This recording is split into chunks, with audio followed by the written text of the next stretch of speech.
Olá, amantes da ornitologia. Sejam bem-vindos ao canal FOB.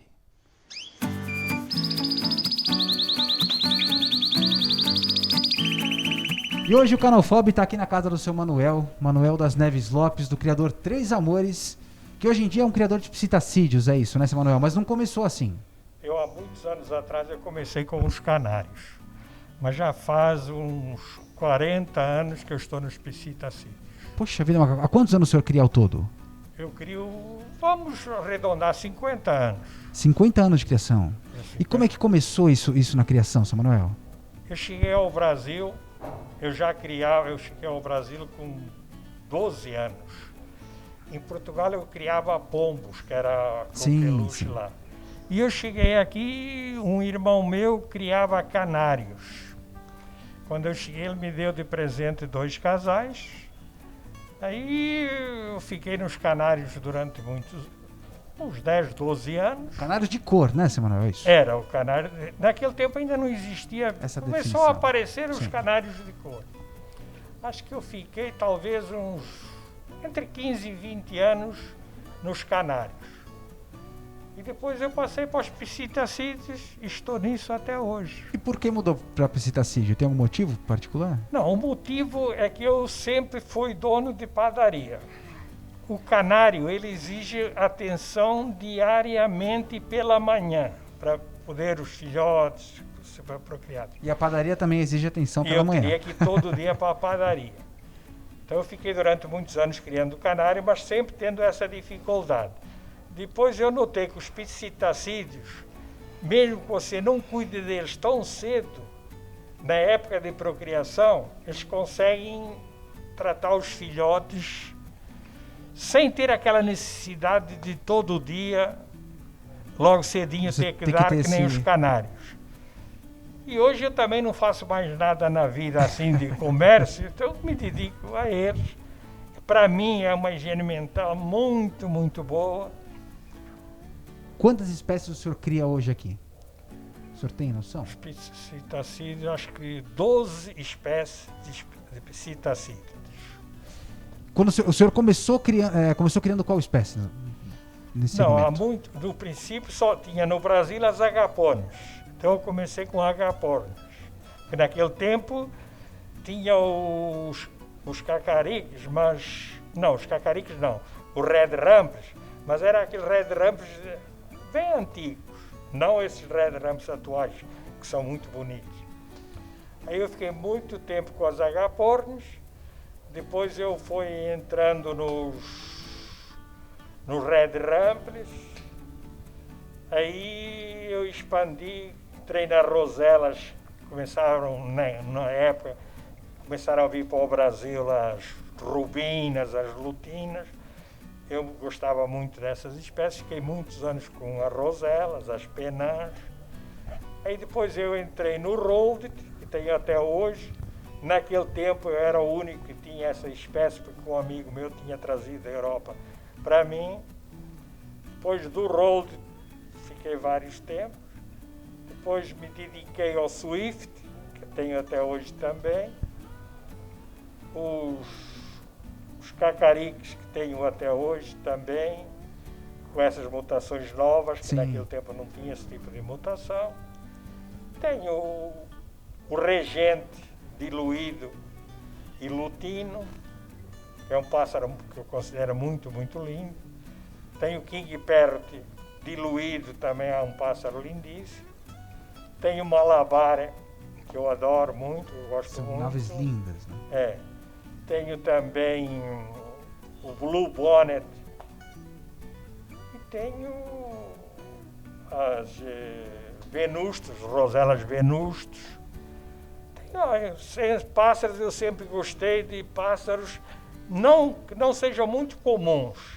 Sempre, não é que eu queira ser enjoado, mas Sim, sempre com certeza. gostei de ter aquilo que era mais difícil. Nunca me preocupei em tirar bastantes filhotes, porque os pássaros, quanto mais raros eles são, mais difícil é porque eles têm mais dificuldade em procriar.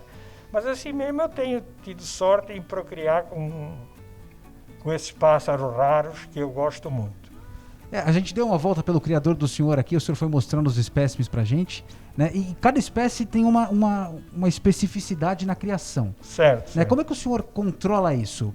Tem espécie que cria mais fácil, tem espécie... A alimentação é diferente. Como controlar um criador desse tamanho que o senhor tem? A alimentação, basicamente, é a mesma para todos. Por exemplo, mas tem, no caso, o Swift, que ele é uma família, é praticamente a família dos lores. Então, nesses pássaros não pode dar muito semente dura. Na época dos filhotes, o filhote acaba tendo problemas.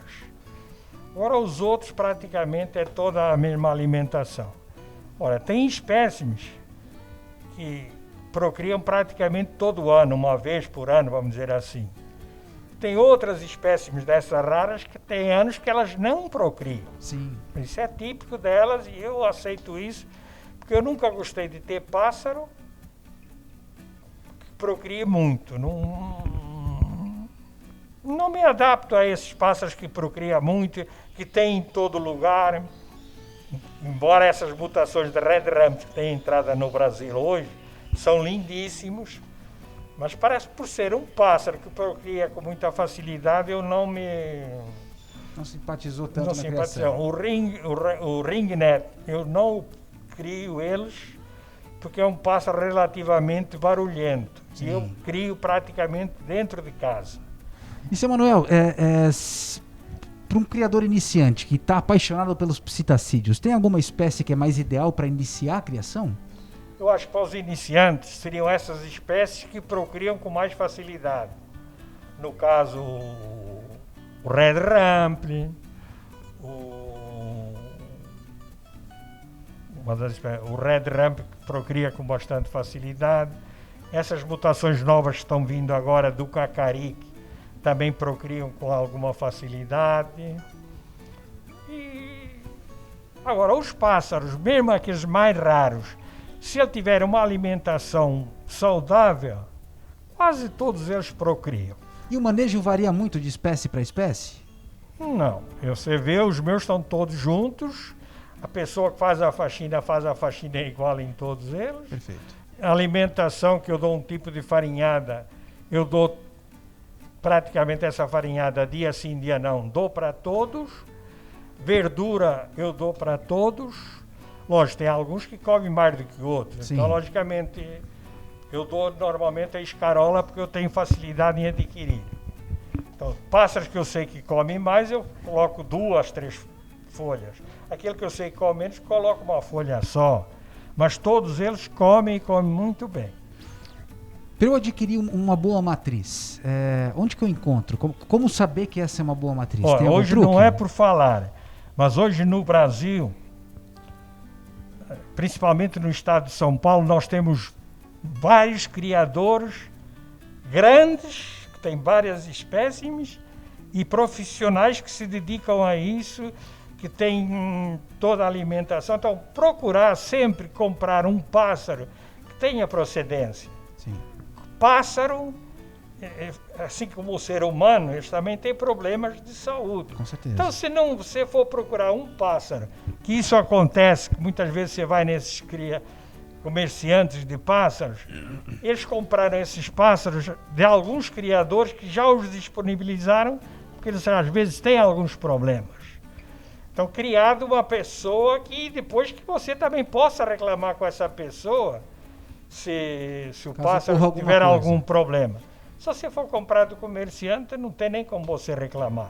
Com certeza. Agora, eu também digo reclamar quando precisa levar o pássaro, daí a uns 15, 20 dias o pássaro adoece, tudo bem.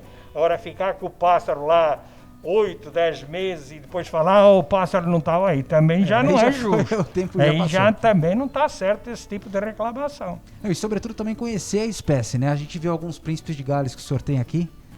O príncipe bem de Gales né? Tem um típico. Eu, particularmente, só tenho um casal de príncipe de Gales, embora já tenha criado essa espécie muitos anos e muitas vezes. O príncipe de Gales é um pássaro meio diferente. Ele é um pássaro muito ativo pela manhã e à noitinha, quando começa a escurecer. durante o dia ele fica meio parado. Pessoa que não tem conhecimento da espécie pensa até que o pássaro está doente. Você pode ver que é um pássaro lindíssimo, mas nem todo mundo tem, porque esse é o grande problema dele. Você vai lá, por exemplo, o tempo muda, fica úmido, fica aquele negócio, ele já fica uma espécie meio encorujado. Então muita gente até acha que o pássaro está doente. E muitas das vezes não é doença, é o típico dele. Por isso eu não aumento muito a minha criação de príncipe de Gales. E para quem quer criar psitacídeo também precisa ter espaço, né, seu Manuel? Porque os viveiros precisam ser maiores. Entenda bem, você cria um canário numa gaiolinha de 30 por 30. Sim. O psitacídeo, dependendo do tamanho dele, a gaiola tem que ter no mínimo 1 metro, daí para cima. Daí para cima. Agora, como você vê aqui, as minhas gaiolas a maioria tem 2 metros. 2 por 60 por 60. E esses criadores que você vai no interior, que tem muito espaço, os viveiros deles são até mais... são maiores. Que nem você falou do Rogério. Você vê o Rogério, o criador dele é tudo... Depois o pássaro, que nem no meu caso e na maioria do pessoal aqui da cidade, ficam num quarto meio fechado. A maioria dos psitacídeos gostam de pegar sol, chuva, e sempre, quanto maior for o viveiro, melhor ele se sente.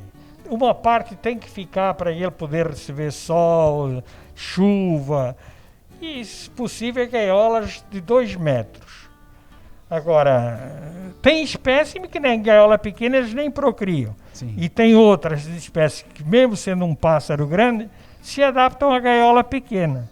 Agora, eu é que não gosto de ter um pássaro de um porte grande numa gaiolinha pequena que eu acho que não é legal. Não é o ideal. Não é. E uma das características dos psitacídeos é ter uma capacidade reprodutiva mais tardia. Né? Eu, enquanto criador, vale a pena eu comprar um filhote para esperar chegar nessa maturidade ou já comprar um adulto? Não, entenda bem. Esses pássaros que eu procrio, que nem o King Perro, o Regente, esses pássaros criam com 2 anos, eles já criam. Sim. Agora, por exemplo, se você entrar no jaco, o jaco é no mínimo 6 anos. Sim. Então a pessoa tem que comprar para ver se ele quer para procriar, se ele quer para ter comando. Se ele quiser para procriar,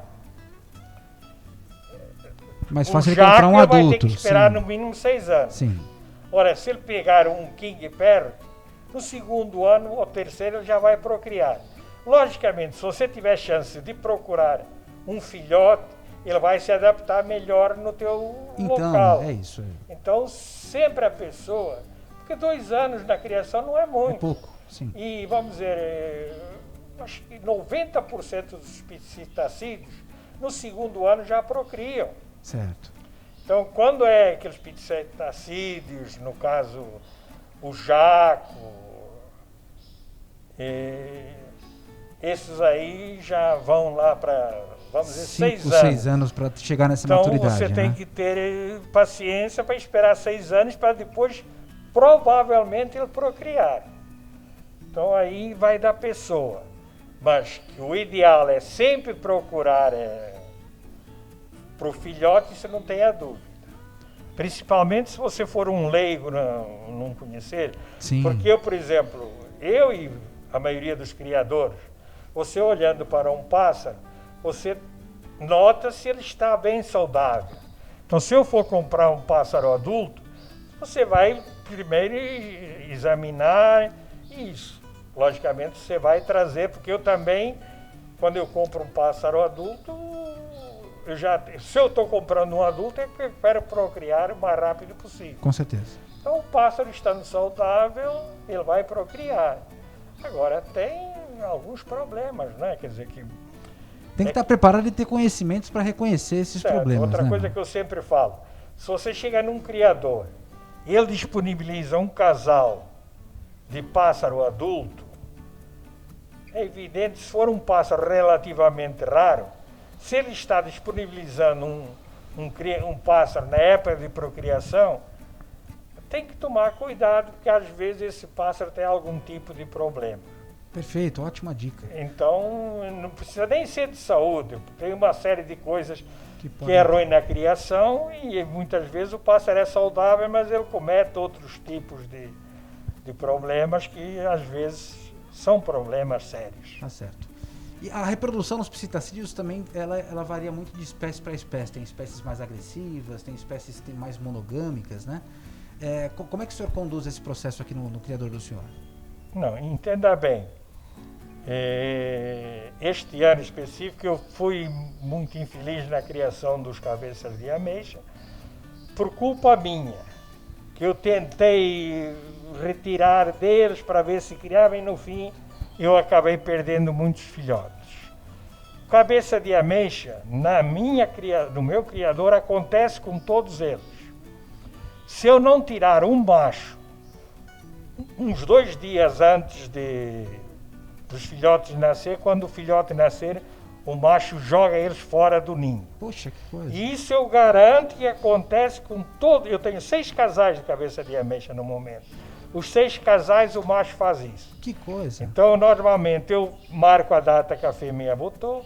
Quando ela estiver chocando aí com uns 17, 18 dias, eu já separo o macho, ponho uma divisória e deixo a fêmea, que a fêmea talvez até procrie melhor quando separa o macho do quando casal. Separa o macho. Agora, eu falo isso do cabeça de ameixa, mas eu tenho um amigo que comprou os cabeças de ameixa meus, são filhotes nascidos na minha casa. E criou tudo. E eles criam os filhotes e não mexem com isso. Mas mais de 80% do cabeça de ameixa, tem essa o situação. macho joga o filhote fora. Perfeito. Agora, cada caso é um caso. Se o senhor pudesse dar uma dica para uma pessoa que está começando a criar psitacídeos hoje, o que o senhor diria para essa pessoa? Tem 2 tipos de criadores. Então tem aquele criador que entra com entusiasmo violento, investe uma grana violenta, porque não é barato hoje os psitacídeos, e passado 8, 10 meses ele já está desanimado. Então esse tipo de criador tem que começar bem devagarinho para ver se realmente ele gosta. Agora aquele que realmente tem certeza que gosta, tem que ser, vamos dizer, ele seleciona 2 espécimes daqueles que eles mais gostam. No caso, no momento, seriam os cacariques, que têm mutações lindíssimas. O próprio Red Rumpley, que também tem mutações lindíssimas e que procriam com alguma facilidade. Então, no caso, o Red Rumpley, os cacariques, o próprio, aquele maior, o Redo, eu esqueço o nome dele agora no momento. São pássaros que procriam com facilidade. Mas acho que para descobrir se você tem paixão mesmo pela criação é só criando. Criando é que nem eu estou falando. Ele fica um ano e pouco, aí ele vai ver se a família aceitou que ele tivesse os pássaros em casa. Então, um ano ele já tem uma base. Já consegue ter um visual ali do que... Aí depois chegou um ano, aí eu... Não quero, dá para desmontar. Com certeza. Agora, num ano ele já tem uma base daquilo que é... O psitacídeo não evita de você viajar um final de semana, porque é um pássaro que você puser comida para ele, mesmo estando com filhotes, ele aguenta tranquilamente se você colocar água à vontade, comida, 2, 3 dias, bastante pão de comida. Mesmo tendo filhotes, eles procriam, tratam os filhotes do mesmo jeito. Logicamente, se for para ficar mais de 3 dias, aí você tem que vai ter que ter alguém para te ajudar. Agora, uns 3 dias, se você colocar várias bandejinhas, vai tranquilamente. Tranquilamente, sem problema nenhum. Tá certo. Seu Manuel, agradecer ao senhor imensamente aí por ter aberto sua casa, seu criadouro pra gente. Agradecer em nome dos nossos espectadores aqui todo esse conhecimento aí, esses 50 anos de criação. Eu é que agradeço e precisando de alguma coisa, ou você ou algum outro criador, estou sempre à disposição. Obrigado pela sua simpatia. Obrigado, sou eu. Passe bem. E você que está em casa, deixa o seu like aqui no nosso vídeo, compartilha quantas vezes quiser e vem com a gente nesse voo. Obrigado.